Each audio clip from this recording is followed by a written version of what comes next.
JEE Main 2024 Phase 1 31st January Shift 1 ചോദ്യമാണ് question number 29.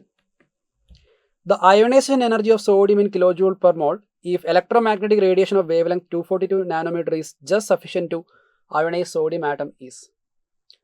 അപ്പോൾ ഇവിടെ നിങ്ങൾ ശ്രദ്ധിക്കുക, ഈ ചോദ്യം സ്ട്രക്ചർ ഓഫ് എയർ എന്നുള്ള ചാപ്റ്ററിലെ പ്ലാങ്ക്സ് ഇക്വേഷനെ ബേസ് ചെയ്തിട്ടാണ്. നമുക്കറിയാം 242 നാനോമീറ്റർ സപ്ലൈ ചെയ്ത് കഴിഞ്ഞാൽ ഒരു സോഡിയം ആറ്റത്തിൽ നിന്ന് ഒരു ഇലക്ട്രോണിനെ നമുക്ക് പുറത്തെടുക്കാൻ പറ്റും. സോ ഒരാറ്റത്തിൽ നിന്ന് ഒരു ഇലക്ട്രോണിനെ അയോണൈസ് ചെയ്യാൻ ആവശ്യമായ അയോണൈസേഷൻ എനർജി കണ്ടുപിടിക്കാം. ഇത് പെർ ആറ്റമാണ് നമ്മൾ കണ്ടുപിടിക്കുക. Per atom ionisation energy will be Hν അല്ലെങ്കിൽ Hc/λ. ഇവിടെ കിട്ടുന്ന വാല്യൂ നമുക്ക് ജൂളിലായിരിക്കും കിട്ടുക, പക്ഷേ ഇത് പെർ ആറ്റം ആയിരിക്കും, ജൂൾ പെർ ആറ്റം. കാരണം ഒരൊറ്റ ആറ്റത്തിൽ നിന്ന് ഒരു ഇലക്ട്രോണിനെ പുറത്തെടുക്കാനുള്ള എനർജിയാണിത്. എച്ചിൻ്റെ വാല്യൂ 6.626 × 10⁻34. സിൻ്റെ വാല്യൂ നമുക്കറിയാം 3 × 10⁸.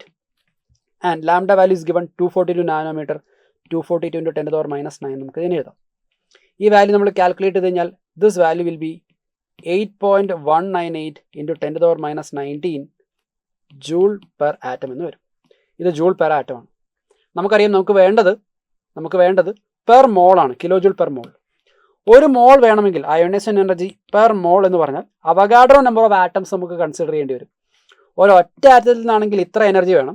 ഒരു മോൾ ആണെങ്കിൽ 8.198 × 10⁻19 ഇൻറ്റു അവഗാഡ്രോ നമ്പർ നമ്മൾ മൾട്ടിപ്ലൈ ചെയ്യണം, 6.022 × 10⁻23.